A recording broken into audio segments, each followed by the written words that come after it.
soy Larisa Costas y en los próximos minutos navegaremos en la movida política de las redes sociales y del periodismo digital. Acompáñame a averiguar en qué anda el escualidismo 2.0. A un clic.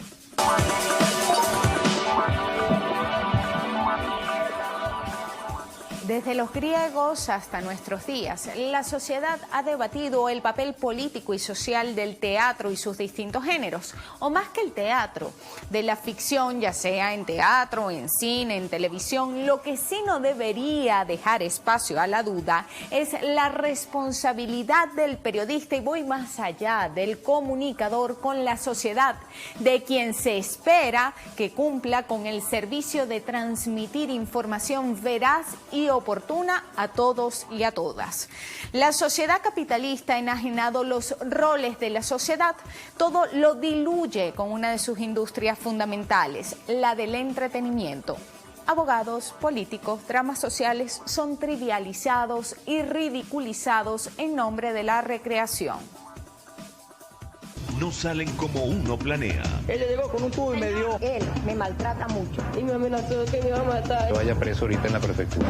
Un carnaval demasiado violento. Por eso me enfurecí y le caí a golpe. Lazos familiares son violados. Mi padrastro, abusado sexualmente 2 veces de mi hermana. ¿Y qué le sucede a ella? Bueno, que ella está embarazada. Con gusto de ella misma. Justicia para todos. Edición especial. Viernes, 8 de la noche por RCTV.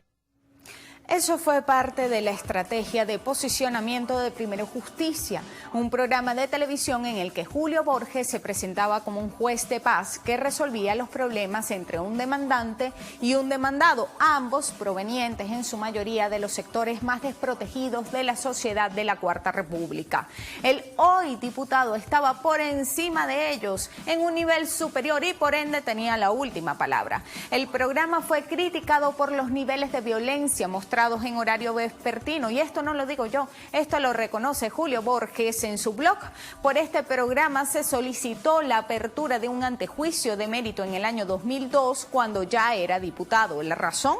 Por violentar al ser humano en su propia dignidad y su vida privada, exponiéndolo al escarnio público y generando un odio insuperable entre las partes. Los ciudadanos eran explotados y se mercantilizaba su problema al venderlo a un canal privado como producto de un consumo masivo. Les pagaban a los participantes 20.000 bolívares y con ello privatizaron y mercantilizaron la administración de la justicia. El antejuicio no prosperó. Programas como estos son presentados como fuentes confiables cada vez que atacan a la revolución bolivariana y chavista. Por ejemplo, del Nacional Web tomamos: presunto testaferro chavista demanda a su hija en caso cerrado. La Patilla, video 2 puntos. Testaferro chavista quedó al descubierto en un programa de televisión. Esto lo publicaron hace 3 días. Bueno, amigos, aquí estamos de regreso, listos para el próximo caso del día de hoy. Vamos a recibirlo con la cita del político venezolano Leopoldo López. ¿Qué dice? Un político corrupto es aquel que invente leyes y luego ayude a sus amigos a no cumplirlas. Que pasen los litigantes.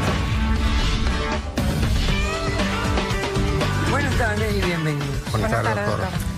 Esteban, usted es el demandante de este caso. Explíqueme, por favor, quién es María, por qué la está demandando y qué pide para resolver el conflicto. Bien, doctora. María es mi hija y la estoy demandando por $400.000 porque se tomó la libertad de robarme. Doctora, él es un estafador. Él estafaba a la gente en Venezuela. Él trabajaba con el gobierno, con el gobierno. Él es un chavista, un madurista. Él se une al partido político y le dan un cargo en el Ministerio de Vivienda allá en Venezuela, y empiezan, él con todos sus secuaces, empiezan a quitarle las casas a los venezolanos. Él agarraba y Las personas que tenían más de 3 casas allá en Venezuela, el gobierno las expropiaba. ¿Qué hacían? Cuando las expropiaban, le pasaban al Ministerio de Vivienda, y este señor que usted ve aquí vendía las casas, compraba divisa en dólares, y para tapar la falta de él es testaferro de todos esos secuaces, ser un político... Sin duda alguna que a mí me levanta tremenda sospecha. Yo tengo evidencia, doctora. Este señor es un traidor, es un testaferro del gobierno chavista. Lo que era chofer de autobús en Venezuela. De esa manera hizo contacto alguna vez, de alguna forma, con el gobierno chavista, donde le embargan las casas, se las venden entre ellos, se quedan con la plata, hacen todo un fraude para eventualmente traer el dinero a Estados Unidos. A ver, teniente, háblanos un poco de estas circunstancias que estamos oyendo muy a menudo, porque más y más vemos estas personas que no tenían una posición extraordinaria en Venezuela, que realmente eran empleados, no sé, de pequeños del gobierno, y de pronto entran con estas grandes cantidades de dinero acá. Bueno, lamentablemente, pues el discurso hipócrita del régimen de Venezuela está utilizando a las personas y a los testaferros para enviar su fortuna a los Estados Unidos, y lamentablemente, pues Miami y los Estados Unidos se está llenando de personas que se han robado el dinero a los venezolanos, pero pretenden esconderlos acá. Y de ahí es donde nosotros hemos pedido al Congreso de los Estados Unidos, cuando hicimos una carta diciendo que se catalogara al narcorrégimen de Maduro como un régimen terrorista, también pedimos que exponer con pruebas lo que está pasando en este momento, que una gran cantidad de venezolanos vienen con cuantiosas sumas de dinero, lo hacen transferencias de los bancos extranjeros hacia los Estados Unidos, y lamentablemente pues se le permite de manera fácil. Como ese dinero no está ligado al narcotráfico, pasa sin ningún control. De ahí es que estamos solicitando a los congresistas de los Estados Unidos pues que amplíen el alcance de la ley. El medio web Red Press Noticias demostró que este ciudadano que protagoniza la charada es venezolano. Él vivía en Paraguaná y se mudó a Miami. Él está desesperado porque le prometieron las condiciones de la ley de ajuste cubano para él y su familia, pero mientras tanto está ilegal. Y lo más interesante de todo es que admitió en su cuenta Twitter que él es un actor al que le pagaron. Ahora, analicemos el guión. El segmento comienza con una cita de Leopoldo López, el que está por encima de las cosas y puede resolver los conflictos entre los venezolanos y tal.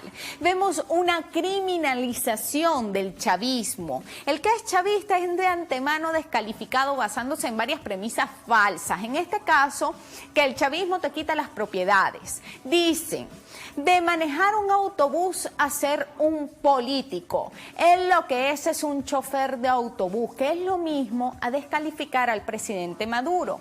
En el capitalismo, solo la burguesía debe y puede acceder al poder. El obrero no puede. En el mundo de casos cerrados, si un pobre o un obrero accede al poder, es solo a través de una práctica delincuencial. Se atreven además a mostrar montajes de fotografías con la imagen de nuestro presidente. Esto basta para una demanda, ¿oyó? Pero al cierre, José Antonio Colina, que es el último que habla, aplaude la orden ejecutiva que declara a Venezuela una amenaza inusual y extraordinaria para los intereses de Estados Unidos. Y desde ese espacio pide a los congresistas la aprobación de más leyes para atacar a Venezuela.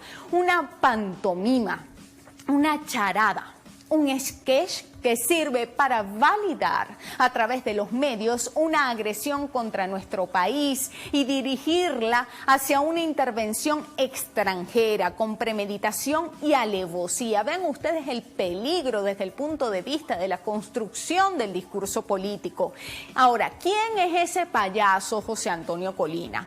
Él es el autoproclamado presidente de VEPEX, prófugo venezolano, responsable de atentados con bombas contra las oficinas diplomáticas de España y Colombia en Caracas en el año 2003. Teniente de la Guardia Nacional Bolivariana, quien también formó parte de los oficiales que en el año 2012 se instalaron en la Plaza Altamira pidiendo la renuncia del presidente Chávez. Pana de la legisladora estadounidense Ileana Ros-Lehtinen. Ella es la impulsora del lobby antivenezolano en el Congreso de los Estados Unidos. Ella es hija de un alto funcionario de la dictadura cubana de Fulgencio Batista, Enrique Ross, quien mantuvo vínculos con Orlando Bosch, uno de los terroristas que participó del atentado contra el avión de Cubana de Aviación en el año 1976. Por cierto, un documento desclasificado recientemente reconoce que la CIA considera como principal sospechoso de esta tragedia a Posada Carriles.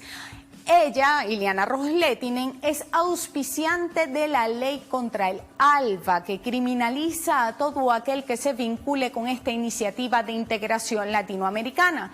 Llamó a derrocar al presidente Chávez y a asesinar a Fidel Castro. Promotora de las sanciones contra Venezuela y asidua visitante del Arepaso, donde se ha reunido con Colina. Los vínculos entre Colina y esta congresista son tan pero tan profundos que ella resolvió el arribo clandestino del cómplice del teniente en el caso de los atentados a las embajadas, Raúl Díaz, quien huyó de Venezuela durante una salida humanitaria del centro de detención venezolano en el que estaba preso por terrorismo. El 31 de octubre del año 2013, Leopoldo López se presentó en Miami, en el Arepaso. Ahí explicó el plan paramilitar conocido como La Salida. En esa reunión él dijo: tenemos que adelantar la salida del gobierno. Acusó al gobierno de Venezuela de ser una dictadura y remató: si sabemos que no se cumple con ninguna de las características de tener un sistema democrático, entonces obviamente nosotros no podemos asumir la actitud propia de un sistema democrático. En la asamblea, López le hizo entrega de un reconocimiento de voluntad popular a José Colina, el bufón de VEPEX, por su laborcito en la defensa de los derechos humanos. Bueno, yo no sé cuál defensa de los derechos humanos hace él para gestionar que invadan al país en el que nació. Colina recibió a Lilian Tintori en Miami el 14 de mayo y le entregó una medalla para Leopoldo. El video de Caso Cerrado comenzó con una cita de Leopoldo López y terminó con la orden ejecutiva de Barack Obama, un resumen dramático. Por semejantes heridas se premian entre ellos. Si no fuera por las tragedias que originan, deberían regalarse el Oscar. Mientras ellos reinciden en el odio y la violencia, nosotros reincidimos en el amor y la esperanza. Hasta un nuevo clic.